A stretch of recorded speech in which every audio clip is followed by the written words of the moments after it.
Buenas tardes a todos, bienvenidos a la última conferencia del ciclo OCHAC Sonidos dedicado a las ideas. Hoy cerramos el ciclo con Álvaro Guibert, crítico musical, y queremos agradecer poder haber realizado este ciclo a nuestros patrocinadores, que son el Gobierno de Navarra y Laboral Kutxa, y también al archivo en el que nos encontramos, que siempre acoge el ciclo tan amablemente. Álvaro Guibert ha ejercido la crítica musical sucesivamente en los periódicos de Madrid, Diario 16, ABC y La Razón, además de dirigir y presentar programas en Radio Clásica de Radio Nacional de España. En la actualidad es crítico de las revistas El Cultural y mantiene un blog en elcultural.es, una revista en papel y otra electrónica. Además, ha colaborado con diversas revistas especializadas, como la italiana Música Realtà y las españolas Scherzo, Ritmo, Intermezzo y Melómano. Diseña y realiza conferencias, notas al programa, conciertos presentados y talleres de apreciación musical para orquestas, teatros, universidades e instituciones culturales de toda España. En el campo de la gestión cultural ha sido asesor musical de Patrimonio Nacional, gerente del Festival de Teatro Clásico de Almagro, coordinador del Centro para la Difusión de la Música Contemporánea del Ministerio de Cultura y coordinador del Festival de Música Contemporánea de Alicante.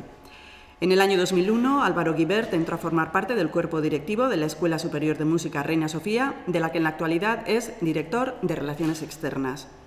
Formado musicalmente en Madrid, principalmente con los profesores José Luis Temes y Manuel Di Guayo, ejerció su vocación de compositor entre 1985 y 92.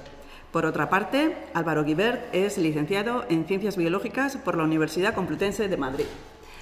Por lo tanto, cumple los objetivos de Jaquiunde. En la Academia de Ciencias, Artes y Letras tenemos a un músico, crítico musical, aparte de biólogo.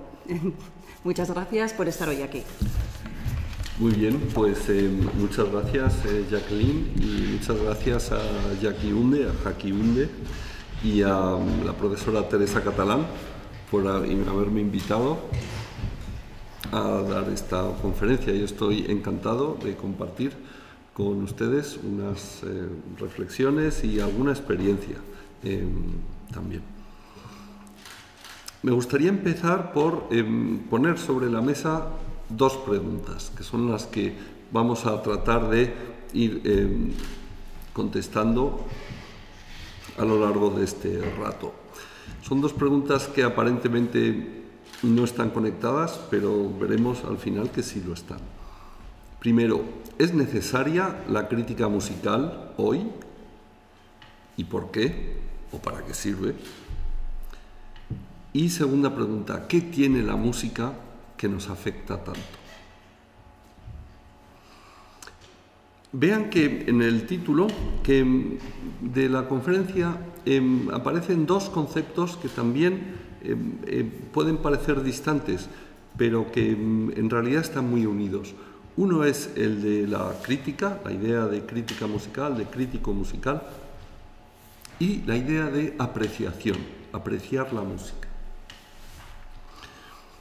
Vamos a empezar, si les parece,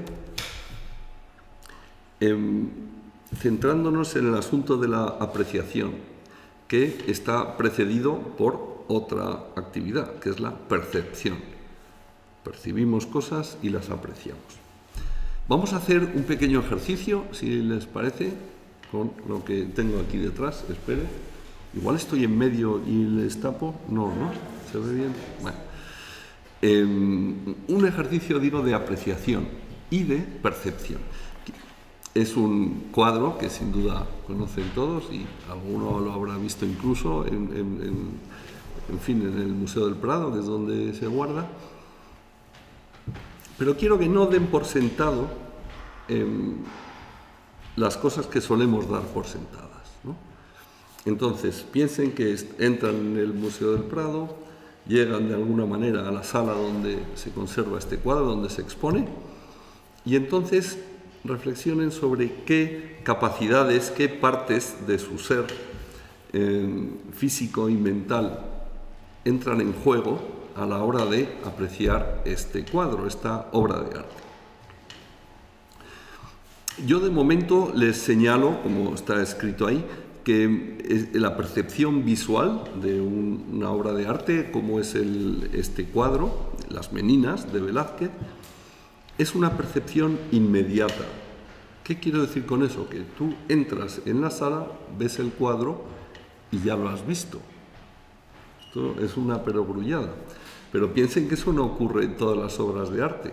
Por ejemplo, uno entra, se sienta en un teatro y no lo ha visto. Tiene que esperar 2 horas y 20 hasta que termine aquello, ¿no? Y también que es una percepción total. Uno está allí, ve el cuadro y ve todo el cuadro. Sus detalles, su completitud, su forma. Otra cosa es que no haya tenido tiempo en los 3 segundos de que ando abierto el ojo de calibrar todos los detalles, pero los tiene al alcance, están ahí, todo el cuadro, entero. Y una vez más les digo, piensen en una obra de teatro o en una película de cine. Uno se sienta ahí y en ningún momento de la experiencia tiene la obra entera delante. Solo tiene los momentos sucesivos, los instantes en los que pues está viendo, oyendo esa obra de arte. Aquí no, aquí se nos da entero. Eso es una característica de la percepción visual, a diferencia de la percepción, en fin, de otras naturalezas, como veremos también dentro de un poquito. Es una percepción directa. No hay nadie que tenga que hacer algo con el cuadro para que yo lo vea. Pero en una música sí. Para que yo aprecie una partitura de violín, tiene que haber un violinista que la toque, que no es el autor. El autor está ahí, o se murió hace 500 años. Pero necesito un intermediario, un intérprete. En el arte visual, no. Luego, la escala de la percepción es libre. ¿Qué quiero decir con eso? Quiero decir que en la sala en la que uno está, pues puede acercarse a medio metro del cuadro si le dejan y puede fijarse en prácticamente la pincelada de Velázquez, cómo hace esta rosa o este dedo o tal, o el detalle de la luz que da sobre la infanta, y si lo decide así, puede retrasarse 15 o 20 metros y ver la perspectiva global, y volver a entrar, y volver a salir, y quedarse en medio, irse un ratito y volver. El ritmo, que es al que me refiero ahora, de mi percepción también depende de mí, esa voluntad, es libre. Lo miro 1 minuto o 17 horas, o me traigo un lienzo y lo copio, si me dejan, que me suelen dejar, y le dedico 3 meses. Ese ritmo depende de mí. Eso no pasa en otras muchas artes, en las artes que son artes del tiempo, en el que el tiempo me viene fijado. Yo no puedo decir, esta película es muy lenta, a ver si va, no. Tengo que esperar a que llegue, no domino el... Bien, todas estas libertades o capacidades que uno tiene para apreciar arte visual son los que me permiten entender y apreciar y disfrutar el cuadro muy intensamente. Puedo ir, como digo, un poquito atrás, ver el cuadro en su totalidad y pensar qué está pasando aquí, comprender la escena, es decir, la narración que se incluye en este cuadro. Pues ¿qué pasa? Pues no es fácil saber lo que pasa aquí, porque pasan muchas cosas.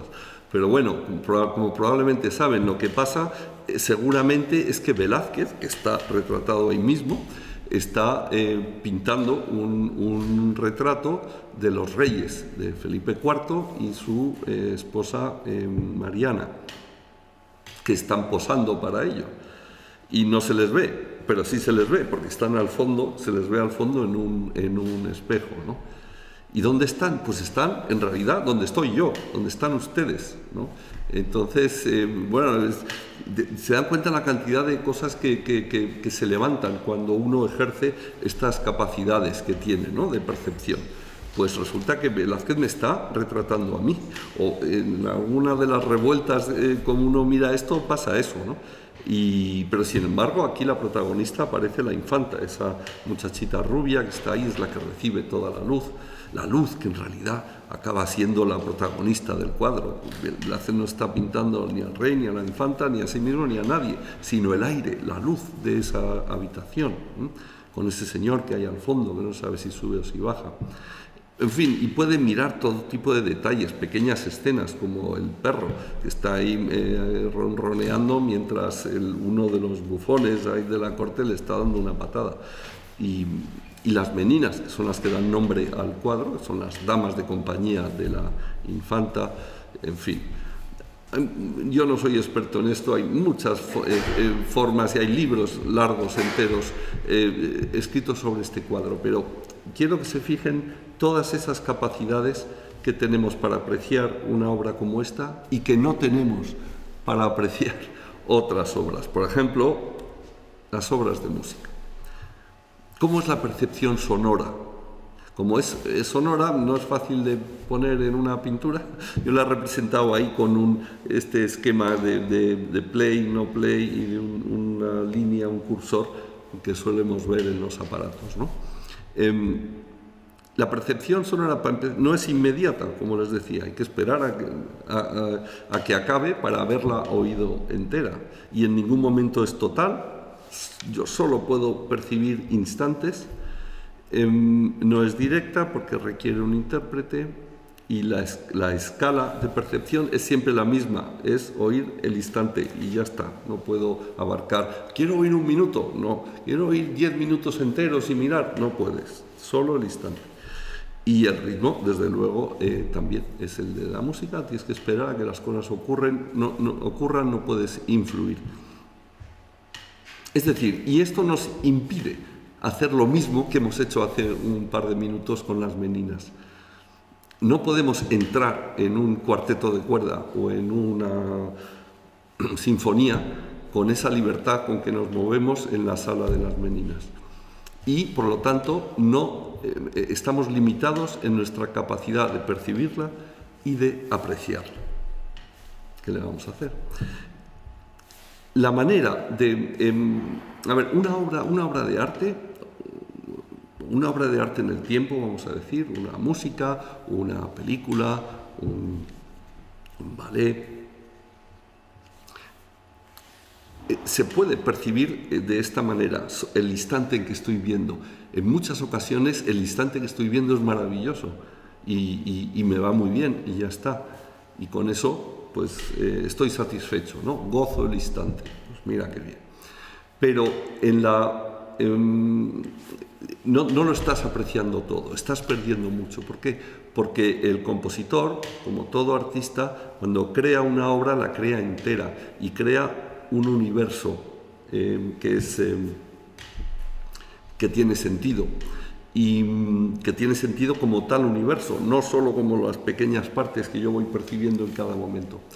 Por lo tanto, y sobre todo el aspecto, digamos, narrativo, la historia que toda obra de arte cuenta, aunque sea una historia abstracta y que nadie sabe cuál es, da igual, hay una sucesión de acontecimientos y bueno, esa historia se cuenta por procedimientos formales, es decir, es la estructura de la obra la que nos la cuenta, no los instantes, sino la relación entre los instantes.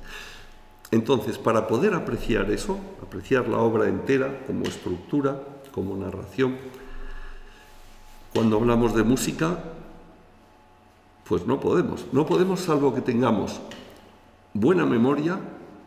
La memoria es la que nos permite echarnos atrás y decir, voy a ver el cuarteto entero, porque me acuerdo cómo sonaba al principio y lo que estoy oyendo ahora pues se parece o no se parece y tal.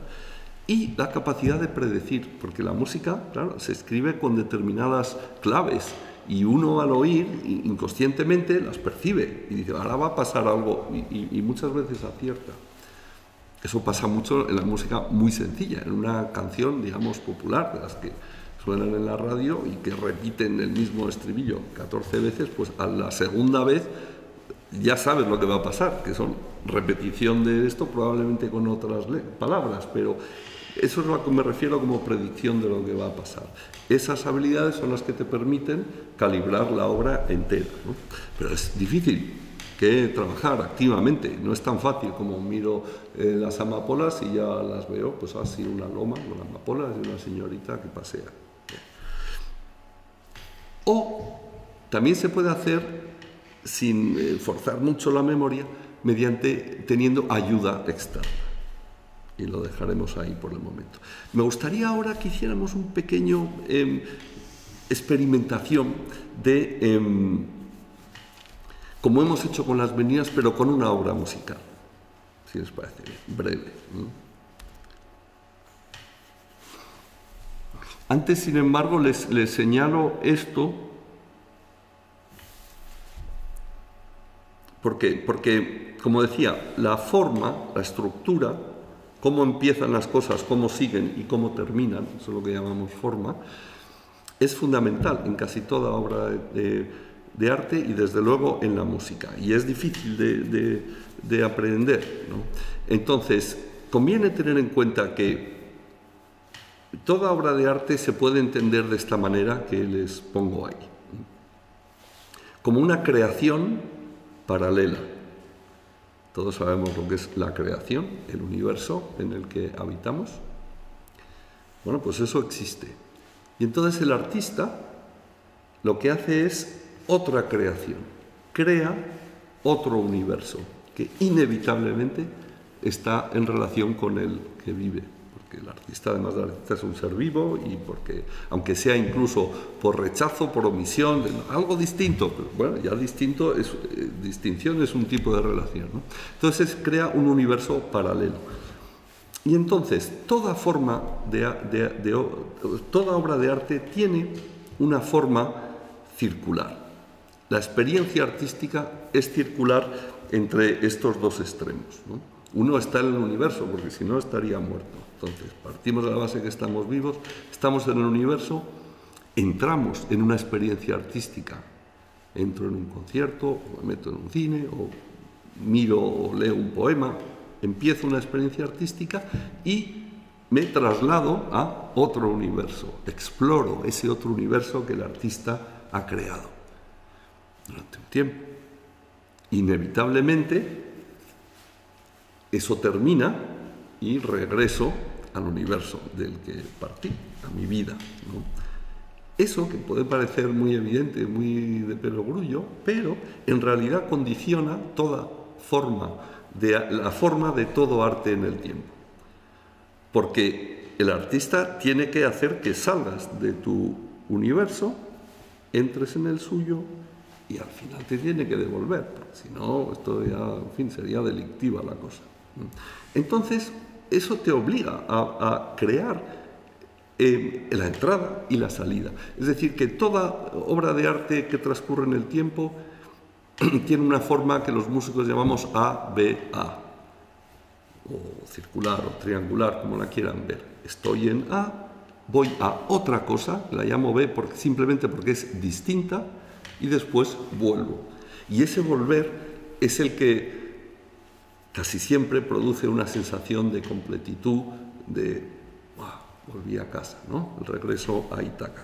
Bueno, eso en general la forma de las obras de arte, pero en música, en concreto, bueno, eso que pongo ahí es la forma sonata. La forma sonata es la forma musical que tienen el grandísimo %, de las obras de música escritas, digamos, desde Haydn hasta hoy, o hasta hace poco.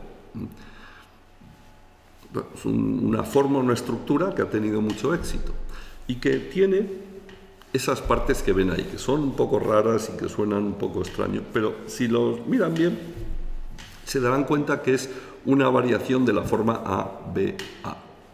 Es decir, existe una exposición, así es como empieza, en el cual el compositor nos muestra la música, las melodías con las que va a trabajar. Aquí está esta música, las expongo. Normalmente son dos temas, dos melodías, dos canciones, podemos decir, dos temas musicales, decimos. Porque al ser dos, eso te permite hacer una forma dramática, ¿no? Uno, el otro, yo soy distinto de tú, tal. Hay una interacción tipo teatral, ¿vale? Luego hay un simbolito raro ahí, ese simbolito significa vuelve para atrás, repite, ¿no? Es un signo de repetición que llamamos, es decir, la exposición se repite, o sea, y consiste en el tema 1, el tema 2, y después repetimos tema 1 y tema 2. Y entre el tema 1 y tema 2 hay un pasaje de puente, un pasaje en el compositor me lleva de un sitio al otro. Vale. Esto es el asunto A. El asunto B es el que llamamos desarrollo, que es que el compositor escribe con toda libertad lo que le parece bien, generalmente basado en los temas 1 y 2, pero es una música diferente, creativa, cuya principal función, o cuya única función realmente es esa, la de ser diferente, salirse de los temas principales para que después tenga sentido la reexposición, es decir, la vuelta de los temas, que se repiten talmente, aunque bueno, en otro tono, en fin, ahí hay mucho que hablar, con sus puentes correspondientes. Y al final hay una coda, generalmente. Coda, en italiano, significa cola, no es más que eso. Digamos, ahora ya nos vamos, el chimpum, en la apoteosis final. Bueno, esa es la forma de los primeros movimientos de casi todas las sinfonías, cuartetos, sonatas, tríos, quintetos, escritos en los últimos, en el siglo XVIII, XIX y parte del XX. Bueno, ahí me extendía también en esto de la parte dramática, ¿no? Pero bueno, no quiero ir más allá de esto, simplemente quiero que vean un ejemplo. Vamos a hacer una forma sonata, una música, que es esta, que ven ahí, con permiso. Vamos a ver el primer movimiento, Allegro con brío, de la célebre sonata Waldstein, que es una de las 32 sonatas de piano solo, de Beethoven.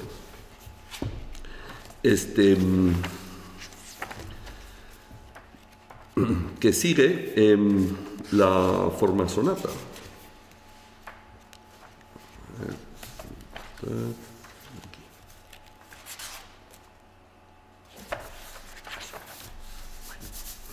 Aquí hay un poco de confusión con los términos, porque se llama sonata y su estructura es de sonata, pero bueno, ¿qué le vamos a hacer?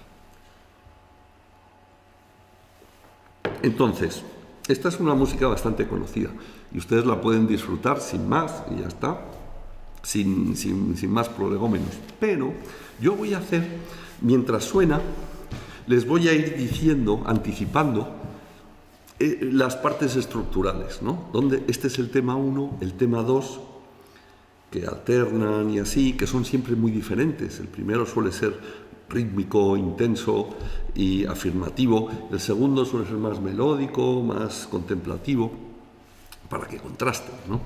Y luego, pues, cómo se repite la exposición y cómo viene el desarrollo, que es como diferente, y después el momento clave de toda sonata, que es cuando vuelve el tema 1 en su tonalidad principal y tal. Y bueno, les voy a ir señalando, sin gafas, pero bueno, vamos a ver si es cierto. La interpreta Daniel Barenboim, que es que yo sepa, el único que ha grabado 2 veces los 32 sonatas de Beethoven, y ahora, ya muy mayor, está grabando por 3ª vez todo el ciclo. Es un, en fin, grandísimo músico. Fíjense cómo yo he pintado ahí ese pequeño esquema, que es una ayuda visual, de cómo el primer tema, el aspecto que tiene, que es ese, y que ya verán cómo suena una ametralladora. El otro, sin embargo, es más dulce y más lento y bueno, pues suena de otra manera.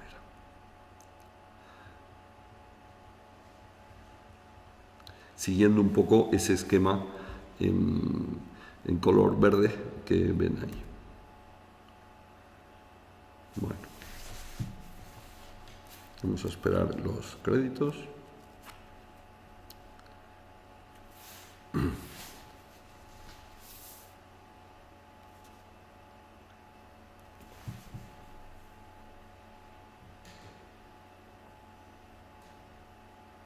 Bueno, pues allí vamos con el primer tema, ametralladora.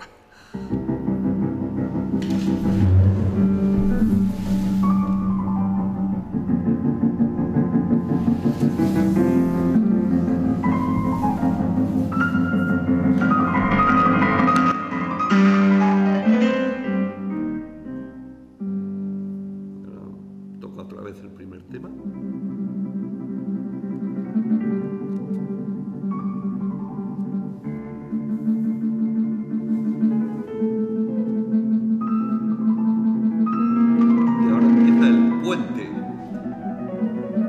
Es una música que no tiene mucha sustancia, sino que suena como diciendo, ahora viene algo, viene otra cosa. Estamos esperando que pase algo. Lo que pasa será el segundo tema.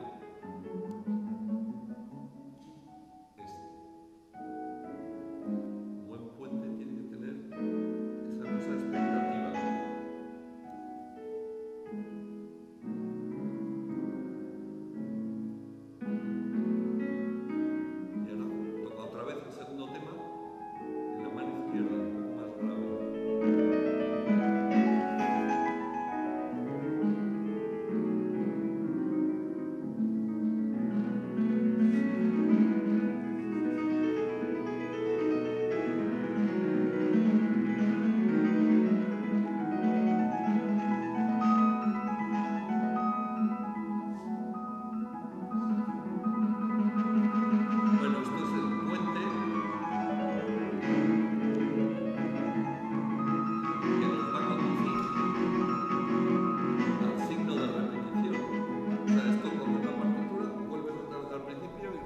Literalmente. Es un pequeño, una codeta, un pequeño final de este trozo antes de volver a la repetición.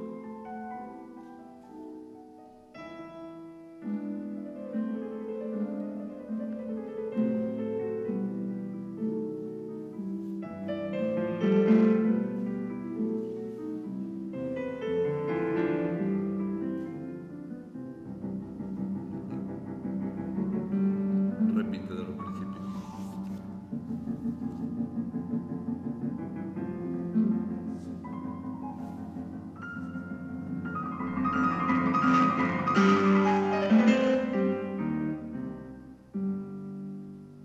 Otra vez el segundo tema, el primer tema, perdón.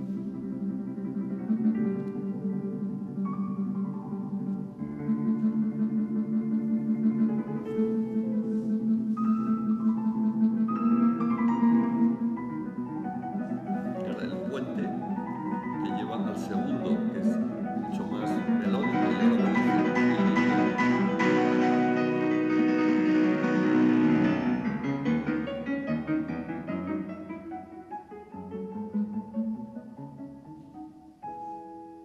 esto es exactamente igual todo, está repitiendo las mismas páginas que tocó al principio.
vuelta a casa.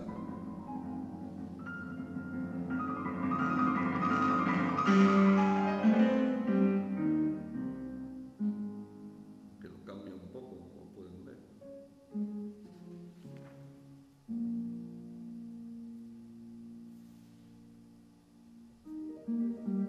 Todos son inventos en la forma, ¿no? Porque Beethoven es muy libre y no cambia la forma sonata cuando le parece, ¿no?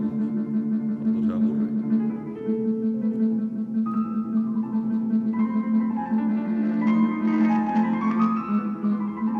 Este es el puente que lleva al segundo tema.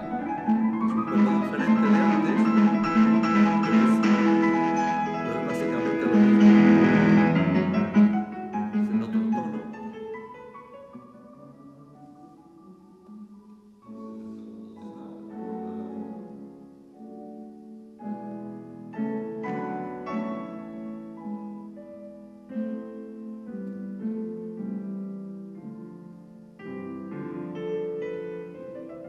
Otra vez el segundo tema.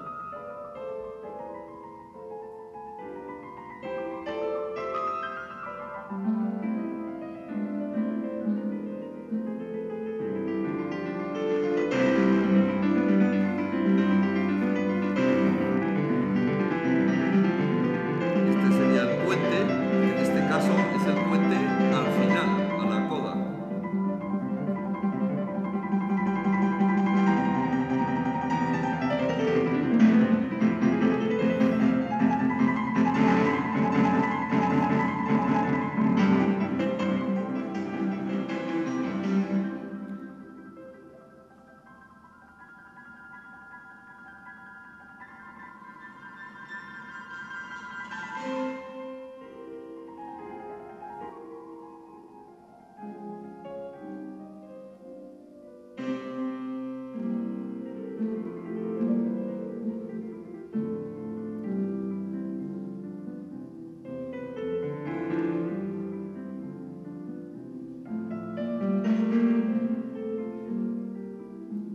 Y ahora va a empezar la coda, el final, que es como un pequeño desarrollo último, ya con sensación de que nos vamos.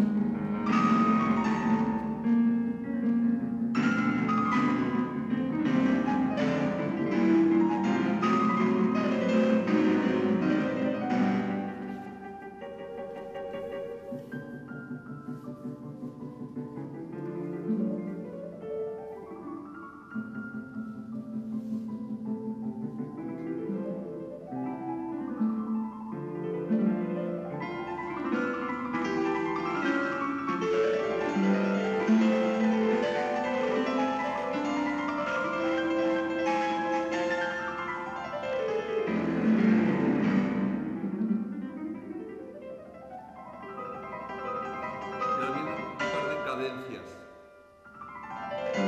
Estos acordes así como para lentos, o sea, detenidos. Me aparece el segundo tema, nadie sabe por qué, porque a Beethoven le ha parecido bien. Es muy bonito esta aparición. Ha tratado mucha dulzura.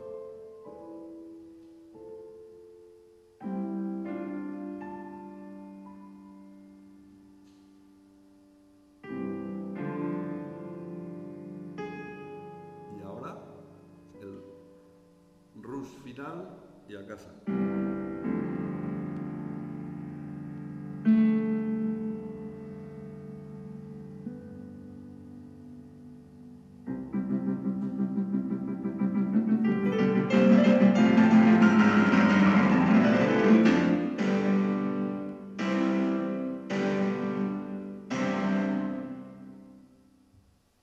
Bueno, ese es el primer movimiento de la sonata Waldstein. Y he querido que lo vieran así para que vean todo lo que hay en cuanto a estructura, en cuanto a forma, en cuanto a voluntad expresiva del compositor, que es muy difícil de percibir si no es como decía antes, con un gran ejercicio de memoria o con ayudas externas tipo la que acaban de recibir. Pero hay otra manera de percibir esto, que es con la partitura. Y eso es importantísimo. Es decir, ese desarrollo que está en la base del desarrollo de la música occidental, la aparición de sistemas de notación para escribir la música. La existencia de esta partitura me permite a mí, que soy capaz de leerla, saber que la música está por aquí, pero con el otro ojo veo que dentro de 14 compases va a venir otra cosa y la estoy anticipando. O puedo mirar para atrás, pasar 2 páginas y decir, ah, esto es lo mismo que aquí. Luego esto repite. Es decir, el acceso a la música escrita le da al lector o al compositor esa capacidad que teníamos cuando veíamos las meninas, de ver la obra entera o ahora este trocito, pero esto casará con lo otro, a ver, pum. ¿Y qué le puse al contrabajo? Pues ahora se lo doy al oboe. Y así la gente dirá, mira, esto es lo de antes del contrabajo. No lo dirá, porque no lo pueden percibir como yo, que lo estoy viendo. Ahí lo que se produce con la aparición de la música escrita es una división de la sociedad en doctos y legos, como había en la Edad Media. En la Edad Media nadie sabía leer, salvo los monjes de los monasterios y algún otro, y ni reyes ni nada, los escribas y tal. Y bueno, y así era la situación. Ustedes seguramente recordarán el mester de juglaría, mester de clerecía, el arte menor, versos cortos que se pueden memorizar, de tradición oral, romances, o arte mayor, en decasílabos, versos largos, que no es tan fácil de memorizar, es un arte escrito de poetas que escriben, no solo de rapsodas o de que cantan o dicen romances, ¿no? Bueno, esa división que existía en el mundo literario, en el mundo del lenguaje escrito, en la Alta Edad Media, hoy ha desaparecido. Afortunadamente casi todo el mundo es capaz de leer y tiene acceso a esos bienes de la cultura, pero no así en la música. Los alemanes, muchos, pero tampoco todos. La mayor parte de los alemanes no saben leer música. Digo, pues más del 50%. Y pues en otras latitudes menos musicales, pues muchísimo menos, ¿no? Y por lo tanto se produce esa división. Como entre los doctos están los compositores, evidentemente, los que escriben, inevitablemente se produce una distancia. Es decir, uno al componer es muy difícil que tenga en cuenta que el público no tiene las capacidades que él tiene, ¿no? Inevitablemente porque es una tentación recurrir a complejidades de escritura que las entiendo yo, pero que la gente no, pero bueno, pero como yo sí lo entiendo, pues yo lo escribo, ¿no? Eso es casi inevitable, y entonces yo opino que eso es parte de la razón por la cual buena parte de la música contemporánea, sobre todo en el siglo XX, en la época central del siglo XX, vivió mucha separación entre el público y los músicos, ¿no? Los compositores, los intérpretes. El público estaba desorientado, decía, esto está muy bien, pero no entiendo nada, ¿por qué escribe usted eso, no? Y él decía, pues no sé, ¿qué quieres que te diga? Yo sí lo entiendo. Y se producía esa división. Bueno, hasta aquí las tristezas, ¿eh? La música, efectivamente, es un arte que tiene estas limitaciones. No solo la música, el sentido del oído, ¿eh? Piense que a fin de cuentas somos primates, no quiero faltar a nadie, pero no dejamos de ser monos.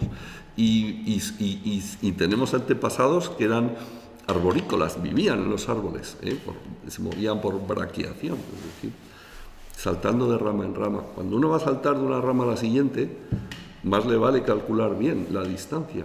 Y por eso tenemos esta visión frontal, los dos ojos aquí enfrente, no a los lados, como casi todos los animales, porque nos da una visión estereoscópica y nos permite calcular. Si ustedes van a saltar de una rama a otra con un solo ojo, no se lo recomiendo, porque no puede apreciar la distancia. La distancia se aprecia estereoscópicamente, entonces sí. O por ejemplo, apreciar el color, la madurez de los frutos. Voy a por ese sí, a por ese no. En fin, en nuestra evolución el sentido de la vista fue capital y los recursos del cerebro son limitados, entonces los sentidos siempre pelean por el espacio y por la capacidad cerebral, y nosotros somos seres esencialmente visuales por ese motivo, y por eso la música, que depende del oído, pues tiene en eso cierta desventaja, pero tiene ventajas también, y es lo que me gustaría hacer referencia ahora. No solo los noes, no es inmediata, no es total, no es directa, tal, sino los síes. La música, la percepción sonora, y por lo tanto la música, tiene una enorme capacidad de impacto emocional, mucho más que casi que cualquier otro tipo de percepción. Y además es un impacto, ese sí, instantáneo.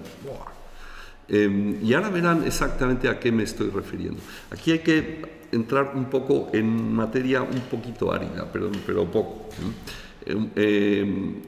Vamos a ver cuál es la diferencia ontológica entre lo visual y lo sonoro. Ontológica quiere decir en sí, yendo a la esencia de las cosas y no a los accidentes, ¿no? Y yo les propongo que piensen que están ante un cuerpo de agua, un lago, ¿no? Y se pregunten, ¿estoy viendo el agua? Y se abren los ojos y lo miran y hay luz, probablemente digan, sí, veo el agua. Y entonces se tienen que preguntar, ¿estoy oyendo el agua? Y la respuesta es, no oigo el agua salvo que se mueva.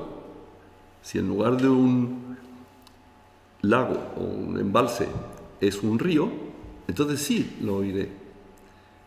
Pero eso significa que no están oyendo el agua, están oyendo el movimiento del agua. Y esa es una diferencia muy importante, es una diferencia ontológica, porque significa que lo visual funciona en una... es decir, las características, las propiedades visuales de las cosas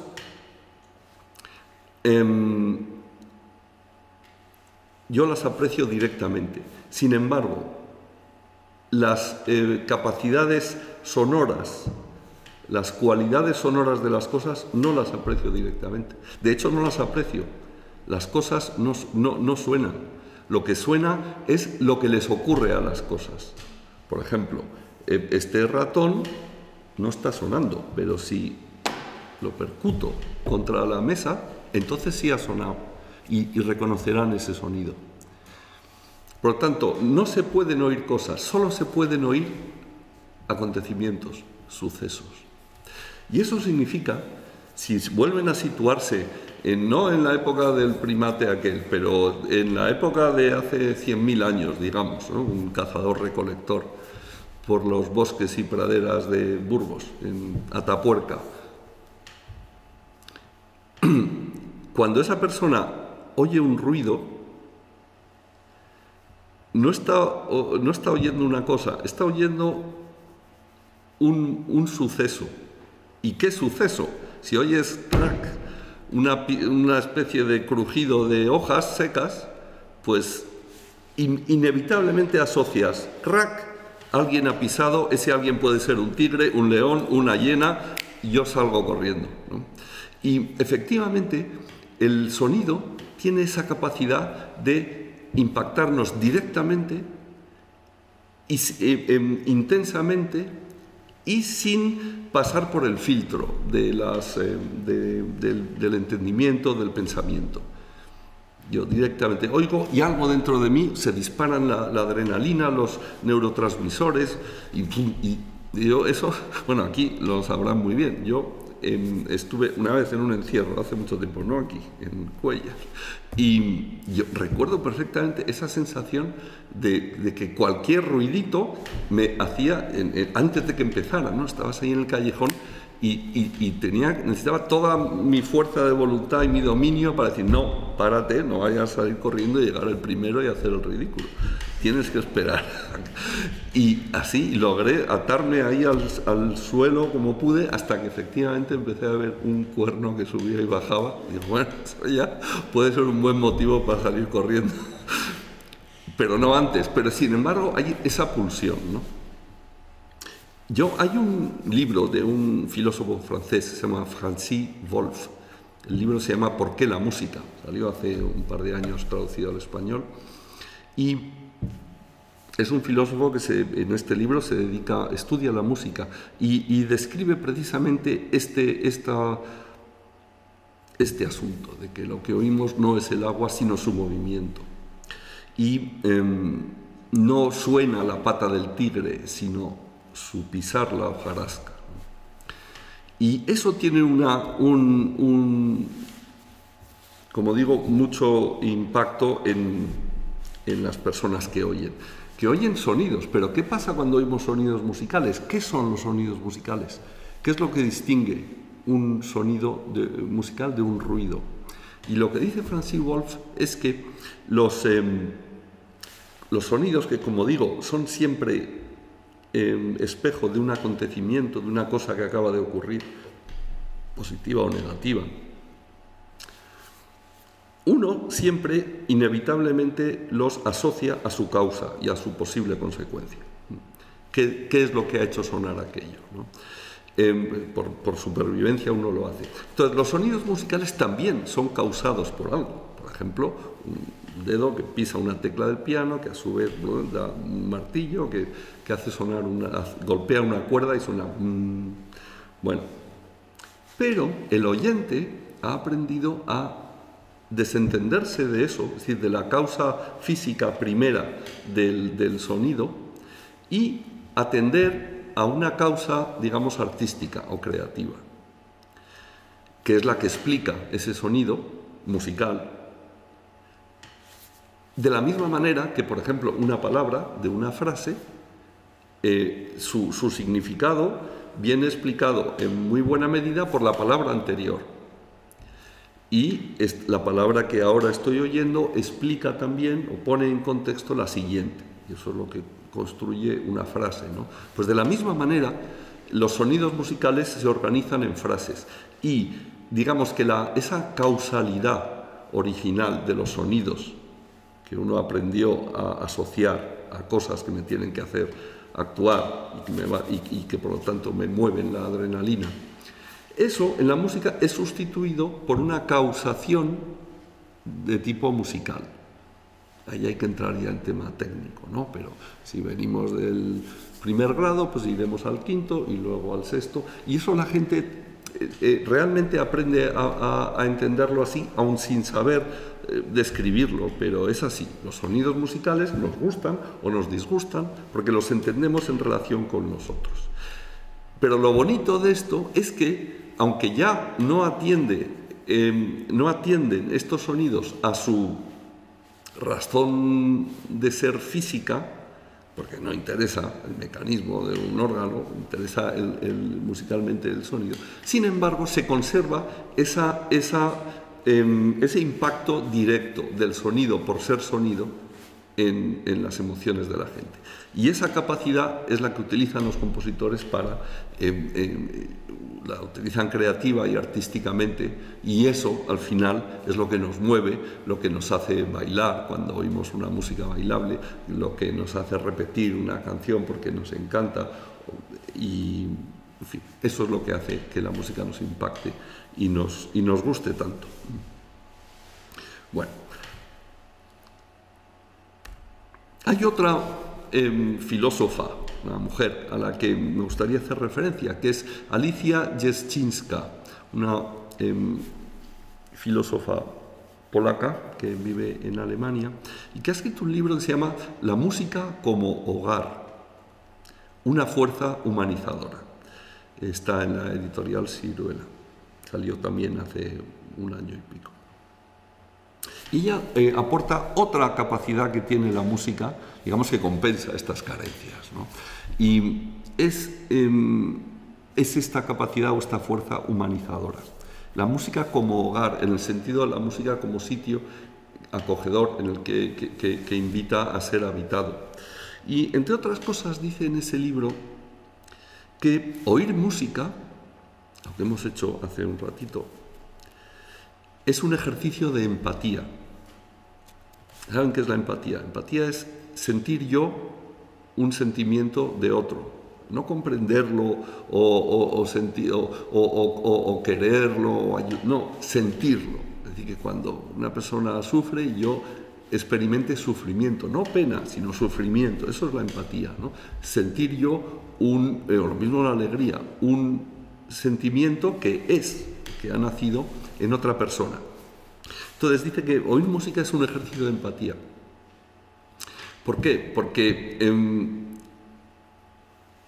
un concierto, ¿qué es lo que hemos hecho aquí hace 10 minutos?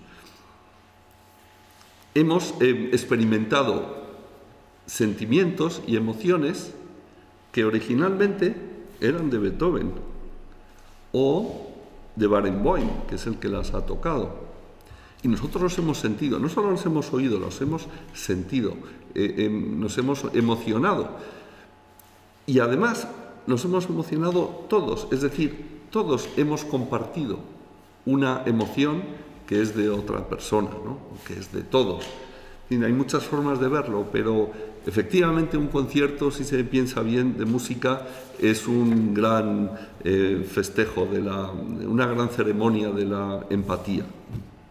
También, dice ella, la música es una forma de autoconocimiento. ¿Por qué? Porque oír y asimilar una pieza de música es conocer el mundo interior de su autor, como decíamos, y de su intérprete. Y conocer a otro es siempre, aunque sea en parte, reconocerme yo en él. Y por lo tanto, aunque sea parcialmente, al conocer yo estas emociones, estos sentimientos, al compartirlos con Beethoven y con Barenboim y con los que se sientan a mi lado, estoy conociéndoles a ellos, y en la medida en que ellos son un espejo de mí, me estoy conociendo yo también. Bueno, y es momento, yo creo, de recapitular un poco y de volver a las preguntas que nos hacíamos cuando empezó esta sesión. ¿Qué tiene la música que nos afecta tanto? Bueno, ya creo que hemos conocido un poco algunas de las claves de ello. Les añado otra. Hay otra manera. Decía que para poder comprender estructuralmente la música, no se puede hacer salvo ejercitando mucho la memoria o con ayuda exterior. Pero hay una tercera manera, que es componiendo o practicando una música extraordinariamente sencilla, en el que el periodo, es decir, la cantidad de, digamos, de notas o de propuestas musicales que no se repiten, que son individuales, no es muy largo. Es, digamos, de 6 o 7 segundos, 8. Y que a continuación se repite mucho, como decía antes, ¿no? La música popular generalmente es así, tanto la urbana, la música pop, que solemos llamar, como la música popular rural, que desgraciadamente ya apenas existe. Y en todas las civilizaciones es así, porque es lo que la gente hace espontáneamente. Es lo que les decía antes, de que uno espontáneamente no se complica mucho la vida al hacer música, porque tendría que acordarse. ¿Cómo hacer una música de 25 minutos? ¿Y qué había dicho yo en el minuto 13? No tengo ni idea. Si no, no puedo escribir, ¿no? Y no, en todo el mundo la música que se practica le pasa eso que les digo, que la música popular se practica espontáneamente. Es breve sus periodos, porque son capturables por la memoria de la gente, y enormemente repetitivos, porque de esa manera no tengo problema estructural. Yo entiendo perfectamente lo que está ocurriendo. Cuando bailo un paso doble, pues perfectamente lo que hay. Bueno. Por tanto, eso en cuanto a la primera pregunta. Y en cuanto a la otra, ¿es necesaria la crítica musical? Yo terminaría diciendo que sí. Bueno, necesario, no sé, es decir, si nos muriéramos todos los críticos de pronto por una epidemia criticosa, pues tampoco pasaría mucho, quiero decir, pasaría mucho más si desaparecen otras profesiones, ¿sabes? El mundo seguiría andando, o sea, es necesario hasta cierto punto. Pero vamos a decir, ¿es útil en algún sentido la crítica musical hoy? Bueno, yo creo que sí, pero de una manera muy diferente a como ha ocurrido antes. En esto, como en todo, el mundo está cambiando a una velocidad de vértigo y la revolución digital también afecta a este asunto. Desde mi punto de vista lo afecta sobre todo de dos maneras. Uno, haciendo aún más difícil la apreciación de música compleja. ¿Por qué? Porque se está produciendo una reducción brutal del periodo de atención de las personas, ¿no? Entonces, cualquier cosa que dure más de 150 palabras o 200, eso no lo va a leer nadie, nunca, ¿no? Y cualquier cosa que dure más de, antes decíamos un minuto, no, más de 7, 8 segundos es también despreciada por las redes sociales ahora, ¿no? Y eso crea unos hábitos en la gente que está creciendo ahora, en los jóvenes. Y, sin embargo, la música, nuestro patrimonio musical, la música, digamos, docta, oculta, europea, y de otros lugares, en Japón, en Irán, en Turquía, hay también música culta, música escrita, y música compleja que requiere todo esto. Bueno, esa música es, en fin, no, en 6 segundos no consigue nada, es decir, esta sonata ha durado 11 minutos, pero solo hemos oído el primer movimiento, o sea que la sonata serán 30 minutos, y eso es oírla o tocarla entera, pero si vas a estudiar esa sonata, significa que vas a estar 2 horas mínimo con ella, y esos son periodos de tiempo difíciles de entender por las nuevas generaciones, ¿no? Entonces, eso es algo que hay que tener en cuenta. Radio clásica, una radio donde cuando yo hacía programas ahí, estaba estrictamente prohibido trocear obras. No podías poner un movimiento como he hecho hoy yo esta tarde, por cierto. No, tendría que haber puesto toda la obra, porque el compositor creó una obra, no este trocito, sino una obra. Bueno, hoy día Radio Clásica solo prácticamente pone movimientos salteados, porque ya probablemente hace bien, porque si no, no lo oiría nadie. En fin, eso es una realidad de la revolución musical sobre este asunto de la percepción y la apreciación. Y otra consecuencia que ha traído la revolución digital, y ya con eso terminaré, es un cambio de paradigma, frasecita que se dice mucho, pero yo creo que en este caso está bastante justificada, un cambio de paradigma en cuanto al sistema de referencia que usan las personas para acercarse al mundo de la música. En el sentido de, antes había una serie de referencias que podemos imaginar verticales. Había expertos y había espectadores menos expertos que acudían a los expertos en busca de opinión y de orientación. Uno decidía si iba a ir a este concierto o no, pues leyendo las críticas de Federico Sopeña, Enrique Franco, Carlos Gómez Amat o los distintos críticos que ha habido. Pues sí, este parece que está bien y tal, la siguiente vez que oiga a ese compositor, pues igual voy, ¿no? O los intérpretes, pues esta soprano es interesante o no, más que aquella, menos que la otra, este pianista, este director, esta orquesta, y ahí la opinión del crítico pues era una cosa con mucha trascendencia, ¿no? Que hacía que ese señor vendiera más discos o menos, o lo que fuera. Hoy día no es así, o es así, pero menos, porque el sistema de referencia es más horizontal. Es decir, la gente busca orientarse en sus pares, en los que son como ellos. a través de las redes sociales y de otros muchos, en fin, mecanismos que tienen. Es decir, es, por decirlo así, el paso de la guía Michelin a TripAdvisor, ¿no? Me dice, esto sí, fantástico, lo dice aquí, lo dice Michelin. A ver aquí. No, había uno en julio que dijo que estaba crudo todo, otro que qué caro, que no sé qué. Y uno busca la opinión de la gente. Y seguramente hacen muy bien, ¿eh? Porque, bueno, eso, por lo tanto, hay que tenerlo muy en cuenta. Y la otra cosa que hay que tener en cuenta, entonces, es que lo que no ha variado, lo que no han cambiado las redes sociales ni la revolución digital, es la necesidad que tienen muchos oyentes o espectadores de tener ayuda o referencia o apoyo a la hora de apreciar esta música, que es una música pues compleja, ¿no? Y por lo tanto, ese papel del crítico sigue existiendo y sigue teniendo sentido. Esa labor de mediación, ahora está muy de moda llamar a eso mediación. Y me parece bien, porque es exactamente eso, ¿no? Es la labor del cicerone, del guía, ¿no? Que te dice, aquí el cuadro que pintó Van der Weyden hace no sé cuánto, vean cómo la Virgen, y aquí esta piedrecita, y te va dando ideas que te orientan y te hacen apreciar mejor el cuadro, ¿no?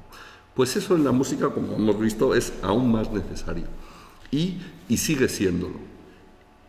Es un papel más modesto, pero a mí me parece muy importante, y yo siempre admiré mucho a los cicerones y a las guías y tal, y estoy muy contento de poder hacer eso.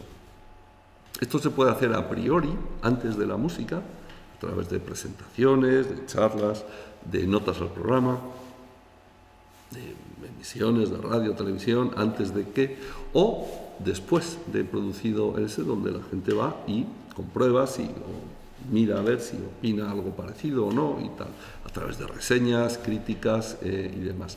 Esto lo pueden hacer los críticos, gente más o menos profesionalizada que hace esto de manera, digamos, organizada, pero también cada vez más es una labor que hacen los intérpretes, cosa que me parece muy bien. Es decir, que antes de tocar un recital de piano, pues va el pianista o la pianista y dice, bueno, vamos a hacer un recital Chopin, a mí Chopin me parece que tal y me parece que cual, vean este nocturno, y hace una pequeña introducción o ayuda a la apreciación. A mí eso pues me parece muy bien, sinceramente.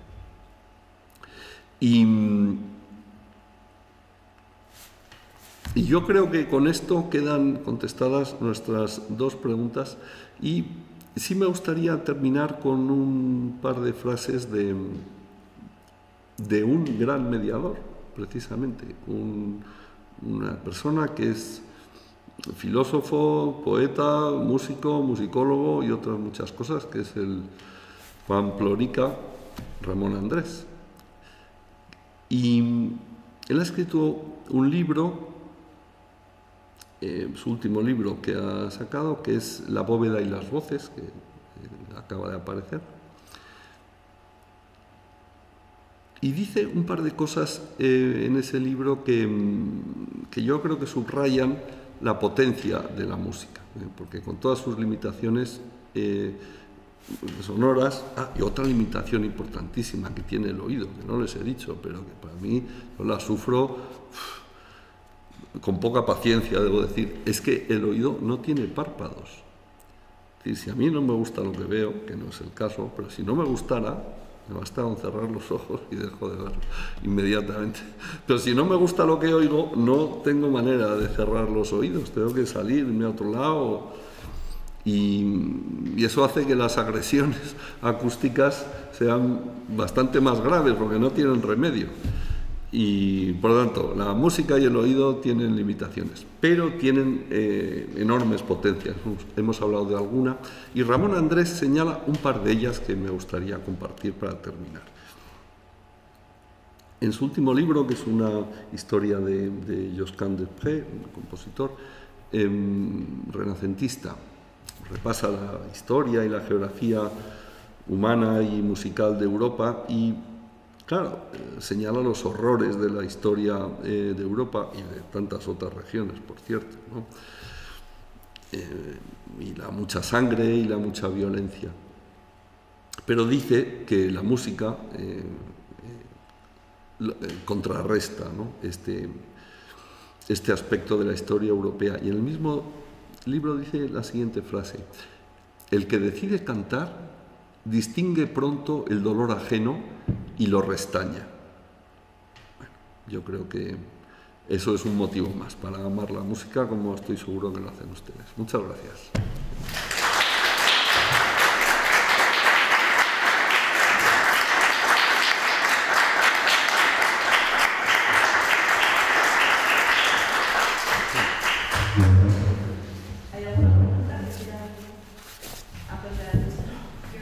Fácil, por favor. Es muy fácil, pero usted ha dicho que los críticos pueden ser, o en ocasiones son la guía para la escucha, ¿no? Y para aprender precisamente a valorar. Pero yo pienso que quizás sería mucho más interesante no tener que ser guía, porque la gente estuviera formada suficientemente para saber valorar la música como deberíamos. Es decir, si todo el dinero que se ha enviado en bonos culturales se emplease en educación musical, la gente tendría las condiciones para no necesitar una guía y, por lo tanto, disfrutar de un arte que debería estar al alcance de todo el mundo y no de unos pocos doctos, sino de todo el mundo, porque precisamente es algo que se percibe, que emociona y que llega hasta la gente que no tiene formación. Sí, sí, pues efectivamente, en fin, yo creo que tiene mucha razón. Por los mismos motivos por los que el invento del lenguaje, que fue una cosa fantástica y que en su día nació para, en fin, era una herramienta de contables, ¿no? De ver pues, quién debía a qué, cuánto, ahí en Babilonia o esto. Bueno, y eso luego fue evolucionando y ahora mismo es un bien que posee toda la población y que le da acceso a muchísimas cosas, ¿no? Pues con el lenguaje musical, pues sin duda pasa igual. Quizá el lenguaje musical tiene el problema de que no sirve para contabilidad, entonces no hay tanta urgencia de aprenderlo y de enseñarlo, ¿no? Pero vamos, sin duda. Es verdad que es un lenguaje complejo y que, bueno, como el otro, el lenguaje también nos cuesta muchos años aprender a dominarlo, ¿no? O sea que tiene toda razón. Ahora, yo matizaría diciendo que eso no es la solución. Es decir, eso es una cosa muy deseable, pero eso no resolvería, es decir, eso yo creo que no nos quitaría el trabajo a los críticos. ¿Por qué?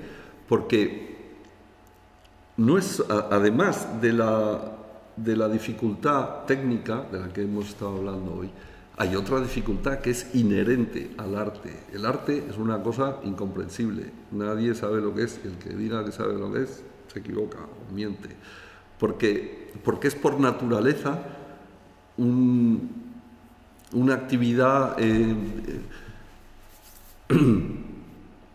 que rompe los esquemas y cualquier marco en el que uno quiera enlazarlo, porque es una actividad explorativa, de curiosidad y hecha por gente que si es artista es porque no está especialmente a gusto en este universo y quiere crear otro.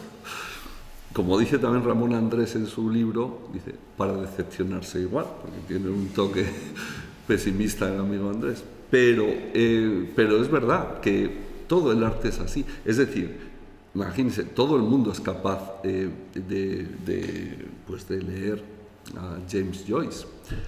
En el sentido, vamos, todo el que sepa inglés. Todos los ingleses son capaces, o angloparlantes son capaces de leer a James Joyce, pero muy pocos van a poder orientarse en el mundo de su Ulises. Y decir, ¿y esto qué es? Pero, ¿por qué?